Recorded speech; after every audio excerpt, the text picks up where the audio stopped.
التاريخ بيخوف بلجيكا من الفراعنه. لما تسمع اسم بلجيكا دلوقتي هتفتكر منتخب كبير، منتخب مليان نجوم، منتخب كان مصنف رقم 2 على العالم، منتخب لعب له دي بروين، هازارد، كورتوا. لكن تعالوا نبص للتاريخ ونرجع ورا شويه. التاريخ بيقول ان مصر وبلجيكا اتقابلوا اكتر من مره، والمفاجاه في كل مره تقريبا كانت مصر بتفاجئ العالم. مره فازت برباعيه ومره وقعت تاني العالم. قبل مواجهه جديده بين مصر وبلجيكا هنرجع بالزمن ونشوف ليه اسم مصر بيعمل قلق لبلجيكا. انتصار 1999 مصر توصل لبلجيكا على ارضها، جماهير بلجيكا في المدرجات، وكل الترشيحات بتاكد ان صاحب الارض اقرب للفوز. لكن منتخب مصر كان عنده راي مختلف تماما. مباراه قويه جدا، تكتيك وانضباط عالي، وفي النهايه هدف واحد لمصر بقى قدام حازم امام. مصر كسبت بلجيكا وسط جماهيرها. وقتها بلجيكا كان اعلى في التصنيف من مصر، لكن ده ما فرقش جوه الملعب خالص. نخش في ليله جديده، ليله الرباعيه في 2005. لو سالت اي مشجع مصري قديم عن افضل مباراه ضد بلجيكا غالبا هيقول لك 2005. المباراه اتلعبت في القاهره. بلجيكا كانت جايه تلعب مباراه وديه عاديه، لكن المنتخب المصري حولها لليله تاريخيه. من اول دقيقه واضح ان الفراعنه عندهم رغبه كبيره في الفوز. هجمه ورا هجمه، فرصه ورا فرصه، وبدات الاهداف. عماد متعب مش هدف لا 2، واحمد عبد الملك يجيب الرابع. 4 اهداف، نتيجه لحد النهارده في جماهير بلجيكيه لسه فاكراها 4-0. والمثير للاهتمام ان مصر وقتها كانت اعلى تصنيفا من بلجيكا. ندخل للجيل الذهبي بتاع بلجيكا. ظهرت اقوى نسخه في تاريخ بلجيكا، جيل ذهبي كامل، كيفن دي بروين، ايدن هازارد، تيبو كورتوا وغيرهم كتير. اسماء كانت الافضل في العالم. بلجيكا وقتها كانت الثالث عالميا، وكانت مرشحه للمنافسه على اي بطوله. وفي 2018 قبل كاس العالم المنتخبين اتقابلوا مره ثانيه. المره دي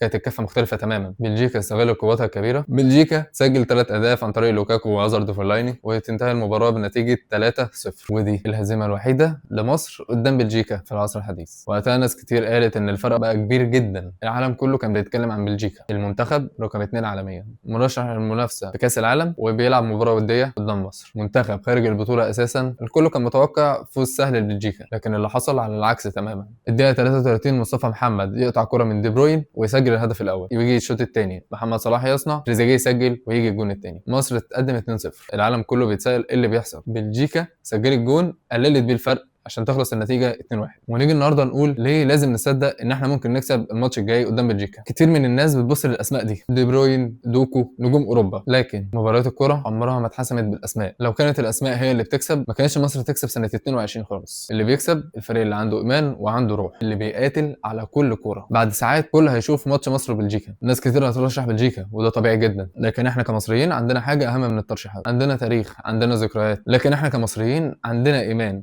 ان مصر ممكن تعملها وتكسب. يمكن تكون مباراه جديده واسامي جديده، لكن رساله واحده: مصر مش هتخاف من بلجيكا. ومهما كانت التصنيفات بين المنتخبات، الفراعنه دايما قادرين ان هم يعملوا مفاجآت. اكتب لنا توقعك للنتيجه في التعليقات، وما تنساش الاشتراك واللايك.